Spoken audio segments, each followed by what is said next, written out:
TemuTrump. Has there ever been a single hashtag that's more accurately reflected a person? Don't answer that. That's rhetorical.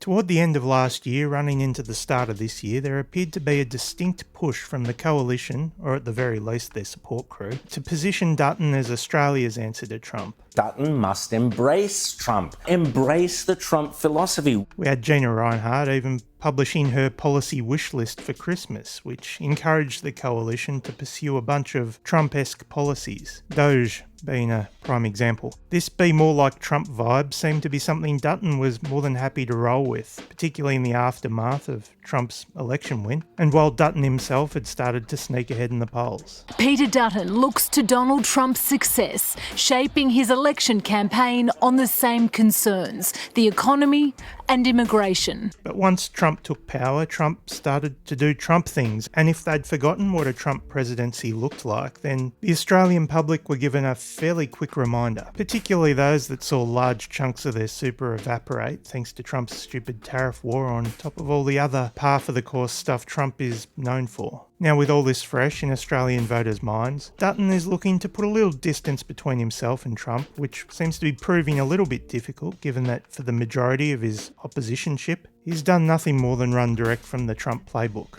But then, even when he's trying to distance himself, he still manages to sound like he's channeling Trump, which doesn't appear to have gone unnoticed by the press pack. You could ask a question about work from home and the answer would be that groceries were going up by 30%. So essentially now, if it's not something that Peter Dutton wants to be talking about, he'll go pretty close to completely ignoring the person asking the question. Here's an example.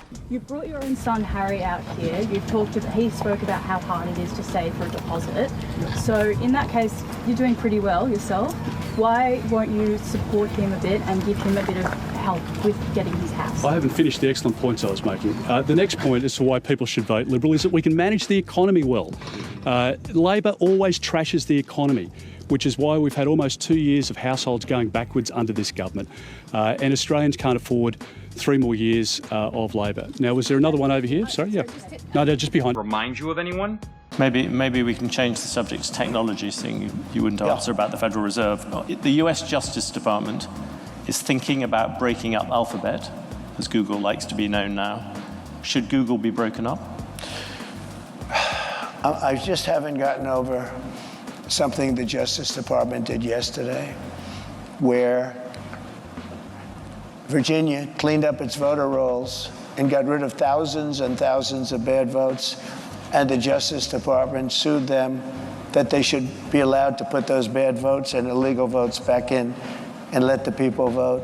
So I haven't gotten over that. A lot of people have seen that. They can't even believe it. The question is about Google, President Trump. A poll today by Resolve found that 68% of Australians consider the election of Donald Trump to be a bad thing for the country. You said back in February that, I'll say this about Donald Trump, he's a big thinker and a deal maker. He's not become the president of the United States by being anything less than shrewd. President's a deal maker. He's a thinker. He brings people together. The transaction has been his life. He has a business approach. He has been a negotiator. He's been a deal maker his entire life, and it's created incredible success, obviously, in terms of his own finances and his success in business. And that's the model that he's applied, both in the 45th presidency and obviously now in the 47th as well. I think we need to cut him a bit of slack. Do you stand by those comments 2 months later? As I said before, this election on the 3rd of May is a contest between Anthony Albanese and myself. It's about the future of our country. It's about whether you want home ownership to become a reality. We do. With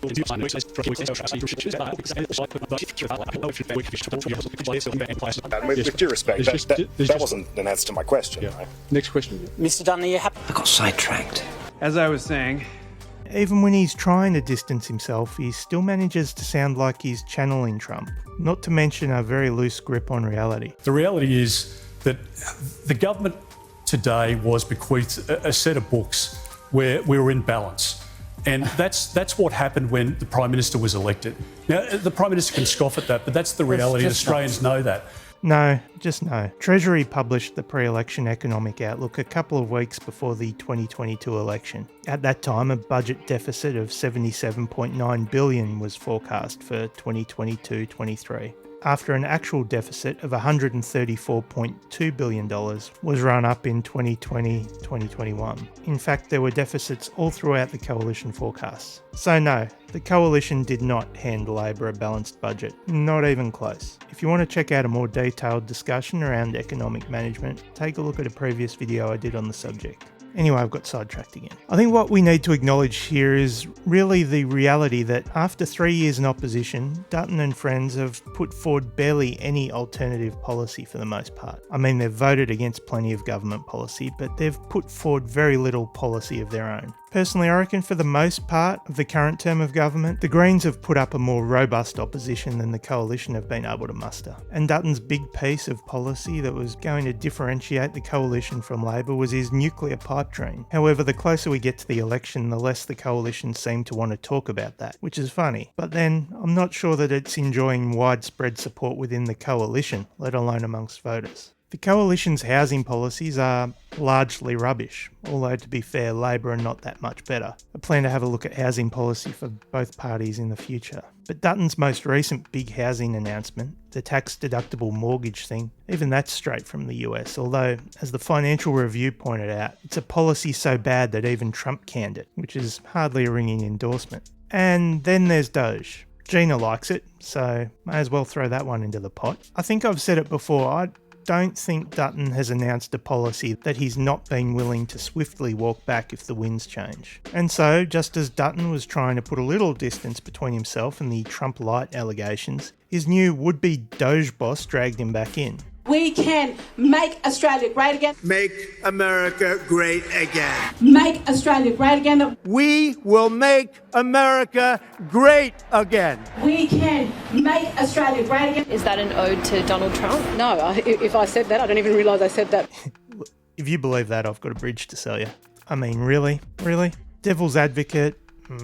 Maybe it was a Freudian slip, but still, you're going to struggle to convince me that there's not a strong MAGA element within the coalition. And I think there are a lot of Aussie voters smart enough to pick up on that vibe too. When Trump imposed global tariffs, Dutton was quick to suggest that he, of all the people in the world, would be the one to be able to do a deal with Trump, which flew in the face of everything that was coming out of Washington. Yes, absolutely, I believe that we can get a deal done with the Trump administration. Mr Dutton, do you think you could have achieved a different outcome? I do believe that we could have achieved a different outcome. Firstly, I think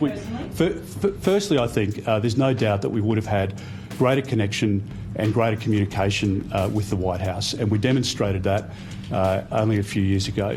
We have the links and the ability to reach into the administration, and there is a pathway for a deal to be done. As I've said before, I'm not sure whether it was coming from a position of delusion or arrogance.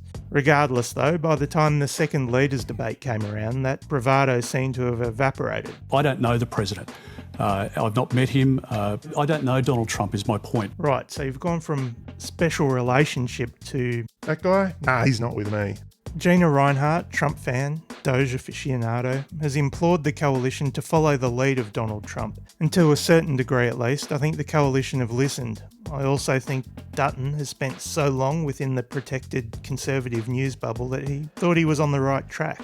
And maybe he would have been had the election been held last November. But I don't think so today. The mood shifted. Australians are now getting daily doses of Trump, and they're reminded what that looks like. For the opposition leader who has spent so long attempting to emulate Trump, that's not necessarily a positive thing, I wouldn't have thought. From what Australians have seen thus far, they'd be forgiven for thinking that you are right up Donald Trump's arse.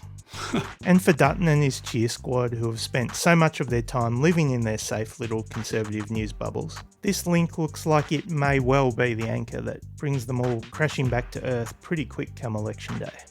We're actually obsessed with Donald Trump.